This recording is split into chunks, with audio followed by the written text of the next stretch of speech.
Buenas, ¿cómo están? Somos alumnos de cuarto año de la licenciatura en Sistemas de Información de la Universidad de la Cuenca del Plata, sede Formosa. En esta oportunidad representamos al grupo de la Cátedra Tópicos Avanzados de Sistemas Operativos, el cual está integrado por Samuel Cáceres, Tomás Carabajal, Leandro Valentinuzzi y quien les habla, Brian Seniquel.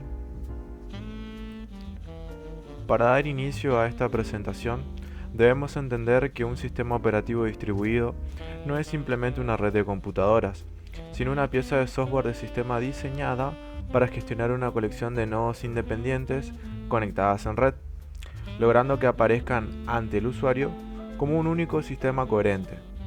El concepto central aquí es la transparencia, ya que buscamos que la distribución del hardware sea invisible, permitiendo que el usuario interactúe con el sistema sin necesidad de conocer la ubicación física de los recursos. Esta transición, desde los modelos centralizados hacia los distribuidos, se aceleró en los 80 gracias a los microprocesadores de 32 y 64 bits y las redes LAN de alta velocidad. Responde a objetivos muy claros. Uno de ellos, valga la redundancia, el primero es la economía, ya que es más rentable sumar la potencia de múltiples procesadores económicos que invertir en un único mainframe costoso. Además ganamos en velocidad y rendimiento, abordando cálculos masivos que superan los límites físicos térmicos de cualquier CPU individual. Pero quizás lo más importante para una organización es la confiabilidad. Al distribuir la carga, si un nodo cae, el resto continúa operando con una degradación mínima, eliminando el temido punto único de fallo. Si analizamos el hardware bajo la taxonomía de Flynn, los sistemas operativos distribuidos entran en la categoría MIMD, donde tenemos múltiples flujos de instrucciones y datos actuando sobre computadoras independientes. Dependiendo de la gestión de la memoria, podemos encontrarnos con multiprocesadores que comparten un espacio de direcciones o multicomputadoras donde cada nodo tiene su memoria privada, comunicándose exclusivamente por mensajes. Aquí el rendimiento es crítico y depende del acoplamiento. Los sistemas fuertemente acoplados tienen latencias mínimas, mientras que los débilmente acoplados, la base de los sistemas distribuidos tradicionales, lidian con retrasos mayores por la dependencia de la red. En cuanto a la arquitectura del software, la organización del núcleo define la flexibilidad del sistema, mientras que el núcleo monolítico es rígido por contener todos los servicios en un solo bloque, la tendencia actual en el micronúcleo. Este modelo reduce el kernel a servicios mínimos como la comunicación entre procesos, el IEPC, y la gestión básica de la memoria, dejando que el sistema de archivos o la gestión de procesos corran como servidores a nivel de usuario. Esto nos otorga una modularidad excepcional, permitiendo añadir o quitar servicios sin reiniciar el sistema completo. Sin embargo, el diseño de un sistema operativo distribuido enfrenta desafíos técnicos monumentales. El cáliz sagrado es la transparencia de localización, migración y réplica, permitiendo mover o copiar recursos sin cambiar sus nombres. Pero debemos ser cuidadosos con la escalabilidad. Para crecer a millones de usuarios, tenemos que evitar algoritmos centralizados y relojes globales, basándonos solo en información local. Además, no podemos olvidar el teorema CAP, que nos obliga a elegir entre consistencia o disponibilidad ante una partición de red. Hoy vemos estas arquitecturas aplicadas en áreas críticas como lo que es el cloud computing, donde la virtualización permite escalar recursos de forma masiva, en el Big Data, mediante paradigmas de divide y vencerás como Spark, e incluso en blockchain, donde la consistencia se logra a través de algoritmos de consenso sin una autoridad central. Para cerrar, la comunicación es el motor de todo este engranaje. Al no haber memoria común, todo se basa en la transferencia de mensajes. Aunque el modelo OSI no da la estructura de capas en los sistemas operativos distribuidos, implementamos mayormente el modelo cliente-servidor. El modelo cliente-servidor. El modelo cliente-servidor es una arquitectura de sistemas distribuidos en la cual un proceso denominado cliente solicita servicios o recursos y otro proceso denominado servidor los proporciona, procesando las peticiones y enviando una respuesta. En este modelo, el cliente inicia la comunicación y el servidor permanece a la espera de solicitudes, permitiendo el acceso a recursos compartidos como datos, aplicaciones o servicios a través de una red. Este modelo se basa en un esquema de petición-respuesta, donde el cliente envía una solicitud al servidor y el servidor la recibe, la procesa y devuelve el resultado correspondiente. Los clientes y servidores pueden estar en distintas computadoras conectadas mediante una red, lo que permite trabajar de forma distribuida. Las características principales que tiene el modelo cliente-servidor es que el cliente solicita servicios, el servidor responde a esas solicitudes, se basa en el modelo de petición-respuesta, permite comunicación a través de una red, un servidor atiende múltiples clientes, hay una separación de funciones como cliente y servidor, permite compartir recursos y es escalable y fácil de administrar. Llamadas a procedimiento remoto, RPC. Las llamadas a procedimiento remoto, RPC, son un mecanismo que permite un programa ejecutar procedimientos en otra máquina como si fueran locales. Cuando un proceso realiza una llamada a un procedimiento remoto, la ejecución se transfiere a otra máquina, donde se ejecuta dicho procedimiento y luego se devuelve el resultado al proceso original. Este modelo busca que el cómputo distribuido se vea como un sistema centralizado, evitando que el programador tenga que trabajar directamente con el envío y recepción de mensajes. La comunicación entre el cliente y servidor se realiza mediante el paso de parámetros y la devolución de resultados. Sin embargo, pueden presentarse algunas dificultades como las diferencias entre las máquinas, la gestión de los datos en distintos espacios de memoria y posibles fallos en la red o en los sistemas. A pesar de esto, la RPC es una técnica muy utilizada porque simplifica la programación en sistemas distribuidos. Comunicación de mensajes y comunicación en grupos. La comunicación de mensajes es un mecanismo mediante el cual los procesos intercambian información enviando y recibiendo mensajes a través de la red. En los sistemas distribuidos no existe memoria compartida, por lo que toda la comunicación se realiza de manera explícita utilizando operaciones de envío y recepción. Por otro lado, la comunicación en grupo permite que un proceso envíe mensajes a varios procesos al mismo tiempo y esto facilita la coordinación entre múltiples procesos y es utilizado en sistemas donde varios nodos deben recibir la misma información. Además, en la comunicación en grupo se tienen en cuenta aspectos importantes como el orden de los mensajes, la confiabilidad y la entrega correcta a todos los miembros del grupo. Las características principales que maneja la comunicación de mensajes y en grupos es que la comunicación se hace mediante envío y recepción de mensajes, no utiliza memoria compartida, permite la comunicación entre procesos distribuidos, puede ser síncrona o asíncrona, en grupos un mensaje puede enviarse a múltiples procesos, uso de técnicas como el multicast o broadcast, considera el orden y la confiabilidad de los mensajes y por último facilita la coordinación entre múltiples nodos. Socket. Un socket es un mecanismo que permite la comunicación entre dos procesos a través de una red. Actúa como un punto de conexión entre una aplicación y el sistema de red, permitiendo el envío y recepción de datos entre un cliente y un servidor.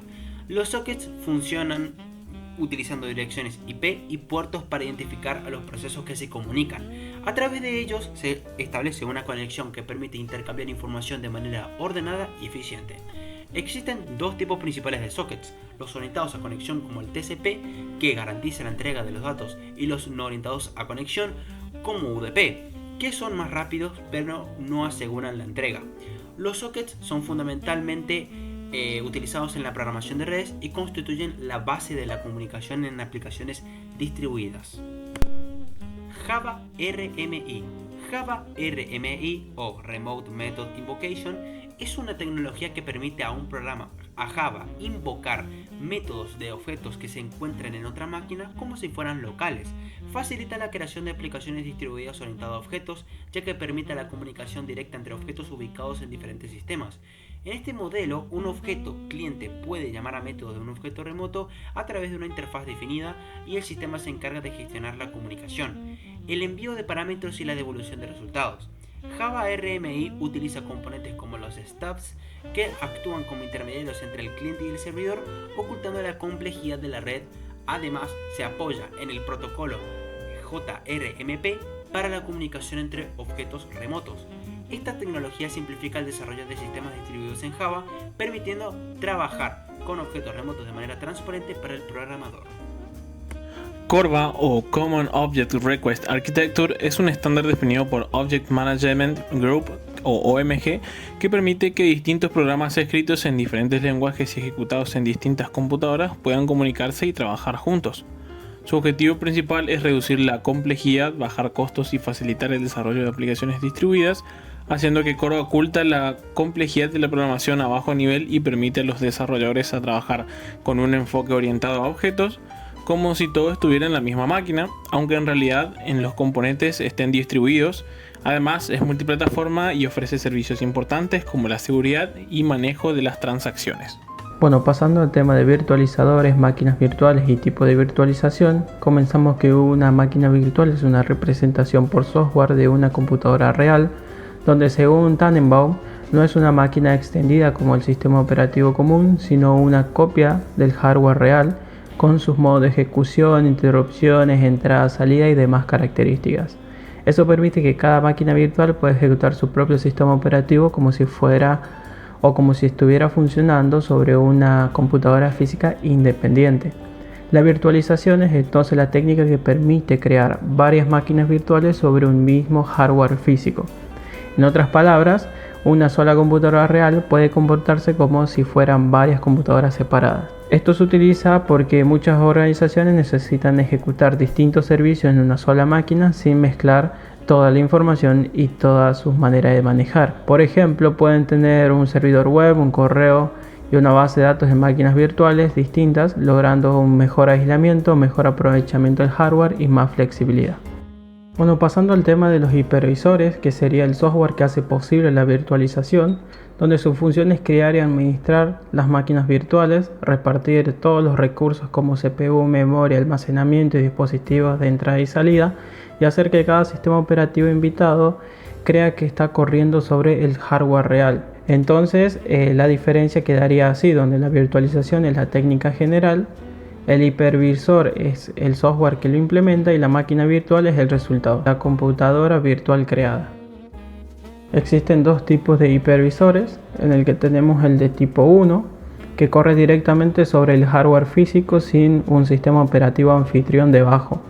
Por eso tiene acceso directo a la CPU, la memoria, los dispositivos y es el modelo más puro de virtualización. En este caso, abajo está el hardware, encima está el hipervisor y sobre él se ejecutan las máquinas virtuales con sus sistemas operativos invitados. El sistema operativo invitado cree que controla la máquina, pero en realidad quien controla los recursos es el hipervisor. Una característica importante es el manejo de las instrucciones sensibles, que son instrucciones privilegiadas como operaciones de entrada y salida o cambios en la memoria. En sistemas modernos con soporte de hardware como el Intel VT o AMD VSBM, el hardware atrapa esas instrucciones y entrega el control al hipervisor. A esto se lo conoce como atrapar y emular. Entre las ventajas de utilizar o de este tipo 1, que tiene una mayor cercanía al hardware, un mejor control de recursos, tiene un alto rendimiento y tiene un fuerte aislamiento entre máquinas virtuales. Luego el de tipo 2 no corre sobre el hardware directamente, sino que encima de un sistema operativo anfitrión, como puede ser Linux o Windows. Funciona como una aplicación más del sistema. En este modelo estaría abajo el hardware, encima el sistema operativo anfitrión, luego el hipervisor y dentro de él las máquinas virtuales con sus sistemas operativos invitados. Por ejemplo, tenemos el hardware real, el Windows instalado, podemos tener el VirtualBox sobre Windows y Linux corriendo dentro de ese VirtualBox. El tipo 2 suele usarse más en computadoras personales, laboratorios, pruebas y aprendizaje, tal cual como lo estamos utilizando para realizar en esta cátedra. Para resolver las instrucciones sensibles muchas veces usa la traducción binaria, es decir que revisa el código del sistema operativo invitado, detecta instrucciones problemáticas y las reemplaza por llamadas al propio hipervisor antes de poder ejecutarlas. Entre sus ventajas es que es fácil de instalar, aprovecha el sistema operativo anfitrión, sirve muy bien para pruebas, desarrollo y uso de escritorio y puede funcionar incluso en hardware menos ideal para lo que es una virtualización. Hablando sobre la virtualización del software o por el software, es una técnica donde el hipervisor implementa la máquina virtual principalmente mediante mecanismos de software, sobre todo usando la traducción binaria y emulación. Su objetivo es permitir que un sistema operativo invitado se ejecute como si estuviera en un hardware real y físico incluso cuando la CPU no soporta bien una virtualización directa. En vez de dejar que el invitado ejecute ciertas instrucciones sensibles de manera directa, el hipervisor va a tomar el código, detecta esas instrucciones, las reemplaza por llamadas seguras y luego las emula. O sea, el trabajo pensado lo hace el software, no tanto el hardware. Algunos de los ejemplos que podemos destacar es el VirtualBox, que es un software de virtualización multiplataforma de código abierto. Permite ejecutar varios sistemas operativos al mismo tiempo, como Linux dentro de Windows o Windows dentro de Linux. Es muy usado en práctica, aprendizaje, laboratorio y pruebas porque es sencillo de usar y funciona con distintos sistemas operativos anfitriones. Luego tenemos el MVWare Workstation Pro, que es una virtualización de escritorio muy orientado para ya desarrolladores técnicos profesionales en tecnología de la información. Permite crear ya laboratorios, probar software, simular redes, trabajar con distintos sistemas operativos en una misma PC y se destaca por ser una opción más profesional para testing y desarrollo. Luego, hablando del Hyper-V, que es una tecnología de Microsoft, está integrada en un Windows Server y en algunas ediciones de Windows también. Microsoft la presenta como un hipervisor de tipo 1, más orientados a entornos empresariales y profesionales. Se usa mucho en servidores, centro de datos, laboratorio de Windows, data center y requiere de soporte de virtualización por hardware sí o sí. Hablando sobre la paravirtualización, es una técnica en la que el sistema operativo invitado se modifica para colaborar con el hipervisor. En vez de intentar ejecutar instrucciones sensibles y obligar al hardware o al hipervisor a atraparlas y emular el sistema operativo invitado, ya está adaptado para hacer esas llamadas directas al hipervisor. O sea, en la virtualización tradicional, el invitado intenta actuar como si estuviera solo en la máquina, y en la paravirtualización el invitado sabe que está virtualizando o que está virtualizado y coopera con el hipervisor. Esto mejora la eficiencia porque reduce la necesidad de atrapar y emular instrucciones sensibles. El hipervisor a su vez también le ofrece una interfaz especial como una especie de API que el invitado utiliza para pedir ciertos servicios.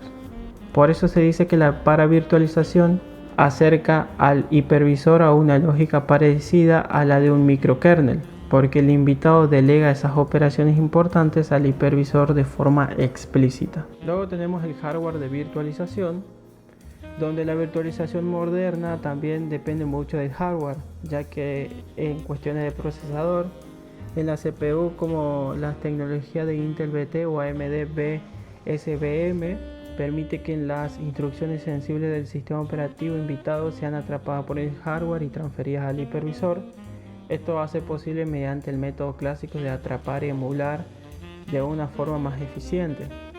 En cuestión de memoria también, cada sistema operativo invitado cree que administra su propia memoria física, pero en realidad usa una memoria virtual. El hipervisor debe traducir las direcciones que usa cada invitado hacia la memoria física real del equipo. Para eso puede usar tablas ocultas o mecanismos equivalentes. En cuestión de almacenamiento, cada invitado cree tener su propio disco, pero normalmente ese disco virtual es en realidad un archivo más grande, una región del disco real o una representación virtual manejada por el hipervisor. Y en cuestión de dispositivo de entrada y salida, el invitado intenta detectar todos los dispositivos y usar drivers como si estuviera en una máquina real. El hipervisor intercepta esas operaciones y las traduce bien al hardware físico. Incluso puede presentarle al invitado dispositivos virtuales más simples que los reales para facilitar su compatibilidad y su funcionamiento. Entonces podemos concluir que la virtualización permite ejecutar varias máquinas virtuales sobre un mismo hardware físico. El hipervisor es el software encargado de crear y administrar esas máquinas virtuales, existiendo dos hipervisores de tipo 1 que corre las direcciones sobre el hardware y el tipo 2 que corre sobre un sistema operativo anfitrión. Y la virtualización puede hacerse sobre software mediante la traducción binaria y emulación o mediante la colaboración del invitado como la paravirtualización. Y también tiene un soporte de hardware en CPU, memoria, almacenamiento, dispositivo de entrada y salida, que hace que la virtualización moderna sea mucho más eficiente y práctica.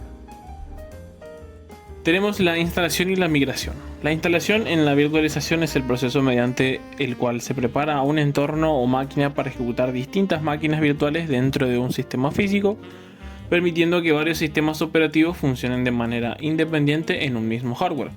En el caso de la migración, esta consiste en trasladar una máquina virtual de un servidor a otro sin la necesidad de reinstalar el sistema operativo ni las aplicaciones.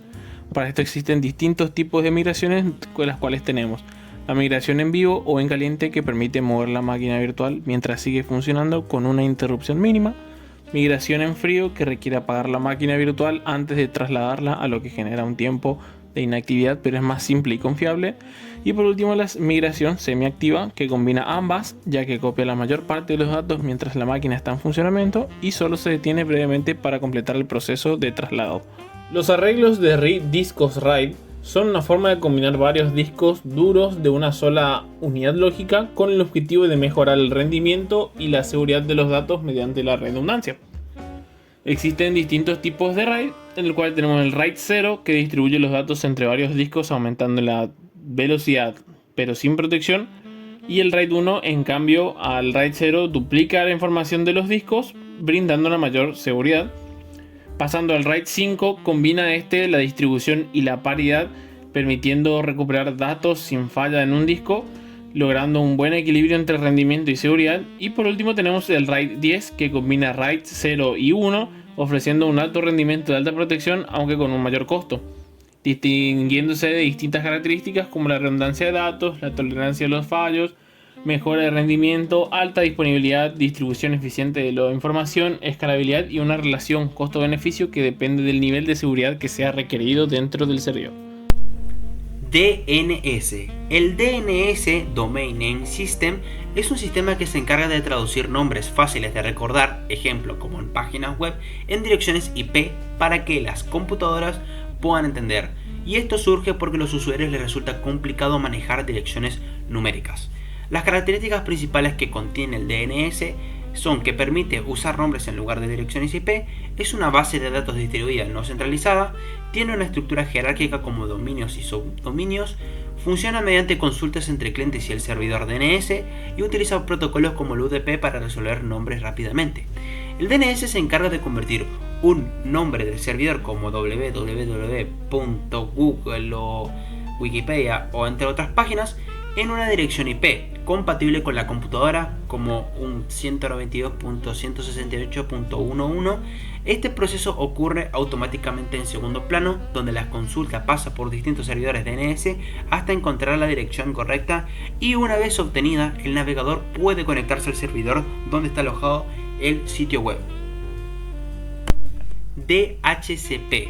El DHCP, Dynamic Host Configuration Protocol, es un protocolo que permite asignar automáticamente direcciones IP a los dispositivos que se conectan a una red, además de la dirección IP. También proporciona otros parámetros necesarios como la máscara de subred, la puerta de enlace y la dirección de los servidores DNS, facilitando la comunicación dentro de la red y con Internet. Las características principales que tenemos del DHCP es que asigna direcciones IP de forma automática y dinámica, reduce la necesidad de configurar manualmente cada dispositivo, proporciona otros datos de red como máscara de subred, puerta de enlace, servidores DNS, funciona bajo un modelo cliente-servidor, utiliza un servidor que administra un conjunto de direcciones disponibles, permite asignaciones temporales o permanentes de IP, facilita la administración de redes grandes y mejora la escalabilidad y reduce errores de configuración. Bueno, hoy les vengo a enseñar cómo instalar Ubuntu Server. Primero que nada vamos a Google y buscamos Ubuntu Server así como está. Y bueno, vamos a la primera página que te marca arriba del todo. Entramos a la página y bueno, nos va a mostrar todo esto, pero lo que nos importa es ir al botón verde que dice descargar, la última versión. Después de esto nos va a mandar a otra página que automáticamente se va a instalar, no hace falta apretar alguna que otra cosa más. Después de eso abrimos nuestro VirtualBox ya instalado previamente y lo que hacemos es importar el imaginizo que nos descargó en la página de Ubuntu Server, donde vamos a darle a nueva y bueno, acá le ponemos el nombre, la carpeta donde va a estar tus tus virtualizaciones, tus VirtualBox, la imagen ISO, que bueno, en este caso yo lo hice en mi carpeta de descargas, el tipo, y bueno, esto está así. Bueno, después vamos a de instalación desatendida, que bueno, yo puse el nombre de usuario y la contraseña. Ustedes pueden poner la contraseña que quieran y el nombre de usuario que quieran. El nombre de la página, perdón, el nombre de la máquina, y damos a siguiente. Bueno, cerramos. Y una vez ya configurado el Ubuntu Server como tiene que ser, le damos a iniciar. Una vez inicializada la virtualización, vamos a apretar Enter en donde dice acá arriba, try o install Ubuntu Server. Y bueno, antes que nada de eso, la instalación va a durar mucho tiempo. Van a aparecer como letras amarillas, esto que lo otro, pero no hay que asustarse, eso es normal porque está instalando todo. Bueno, a través de ello vamos a loguearnos con el usuario y la contraseña. Bueno, acá no dice nada, pero acá, o sea, no se ve bien, pero acá lo que básicamente dice es poner sudo apt update, que es para básicamente actualizar todo lo que vendría siendo Linux. Y bueno, hasta ahí queda. Después obviamente les voy a poner en pantalla estos comandos siguientes para poder actualizando. Y nada, eso. Todo en este apartado van a poner estos comandos que puse en pantalla. Así que nada, eso vendría siendo la instalación de Linux. Así que nada, le voy a hacer un tutorial rápido de cómo va a estar el Ubuntu Server. Esto va a tardar un poquito, así que vamos a esperar un ratito. Tranquilator. Bueno, acá se está iniciando el VirtualBox.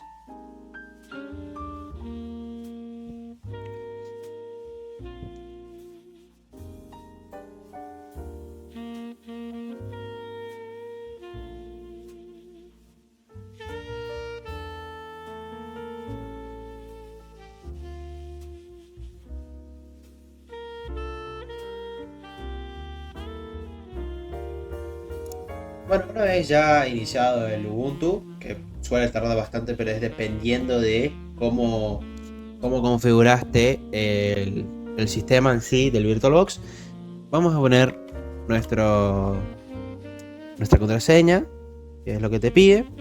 Vamos a esperar un ratito. Que ya sale enseguida lo que va a aparecer. Es el escritorio, la barra de tareas y cuestiones así.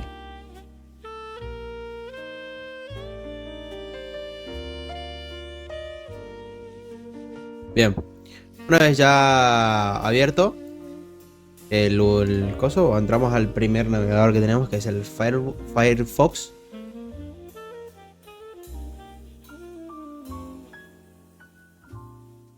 Solo tarda un poquito, así que hay que esperar.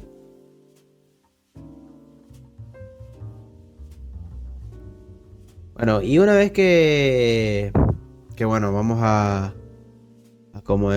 configurar, vamos a buscar localhost para saber si el servidor está funcionando y también si el LAMP está instalado. Así que vamos a buscar acá localhost. Y acá está. Obviamente esto se puede modificar, así que esto se puede modificar a través de la terminal. Así que nada, eso vendría siendo toda la instalación del Ubuntu Server o Linux Server. Bueno, tenemos el Windows Server aquí instalado en la VirtualBox de Oracle. Vamos a comenzar iniciando sesión en nuestro usuario para poder ingresar a la administración de servidores y mostrar las demás configuraciones que hicimos. En este caso ingresaremos. Se verán, por ejemplo, nuestro servidor principal. En el administrador de servidores veremos todas las configuraciones que hicimos nosotros anteriormente. Tendremos, bueno, este es un servicio que automáticamente se activa más adelante, así que va a quedar así por ahora.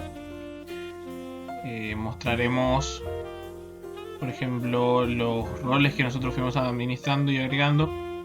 Nosotros agregamos los roles que se nos hayan solicitado, que vendrían a ser los de dominio directorio activo, los de servidor de DNS, de HCP, como se ven ya aquí instalados, y servidor de Internet Information Server para el tema de los sitios web. En este caso ya están instalados, entonces no puedo proceder a mostrar tantas cosas, pero puedo llegar a mostrar acá algunas características que se nos solicitó para poder instalar el Internet Information Server, que eran características del framework para sitios web, en la activación de todas estas características para ese rol. Después nosotros pasamos a la etapa de confirmación para darle a la instalación. Entonces nosotros vemos acá DHCP que está activado, DNS que también está activado, Internet Information Server que también está activado, esas características agregadas al servidor. Nosotros anteriormente teníamos que haber agregado dentro de la configuración de red de internet, tendríamos que haber agregado la IP de nuestro servidor, que la buscábamos directamente utilizando el comando ipconfig para que nos salgan todos los datos de nuestra máscara de red, la IP y el puerto de enlace permitido, para nosotros poder en el panel de control. Vamos a entrar a la parte del panel de control, entraremos en redes e internet, ando un poco lento. Entraremos en el centro de redes y recursos compartidos, y acá en la parte de Ethernet nosotros tocaremos para ver las propiedades de nuestro cable Ethernet o la conexión Ethernet que nosotros tengamos. Vamos a ver las propiedades. Aquí anteriormente nosotros destildamos la opción del protocolo Internet versión 6 o IPv6, que no lo ibas a utilizar, y solo dejamos de TCP IPv4, donde nosotros entramos y configuramos anteriormente la dirección IP, la máscara subred que se pone automáticamente con la dirección IP, la puerta de enlace y el servidor DNS preferido, que lo dejamos igual a la dirección IP por recomendaciones de algunos consejos o tutoriales. Le damos a aceptar, cerramos y pasamos a la parte de mostrar el Internet Information Server. Bueno, DHCP, DNS y el Internet Information Server eran roles que se nos pidió anteriormente haber configurado, y al haber agregado, nosotros por ejemplo veíamos en las herramientas la configuración de DNS, y acá salía nuestro servidor con las zonas de búsqueda, las cosas permitidas, los puntos de confianza. Después veíamos las herramientas en la parte de DHCP para nosotros empezar a configurar del DHCP y darle una autorización con un nuevo ámbito que habíamos creado.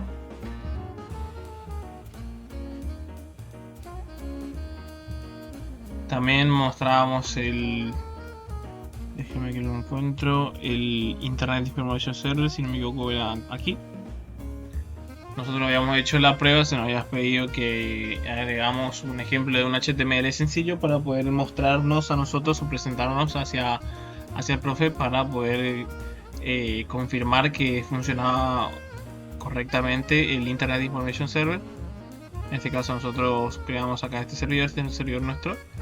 Nosotros expandimos acá las opciones que tengamos disponibles, donde salen los grupos de aplicaciones y los sitios, en el cual tenemos el default website, el cual nosotros utilizamos para poder agregar nuestro HTML para que pueda nosotros en el Internet Explorer ir a buscar,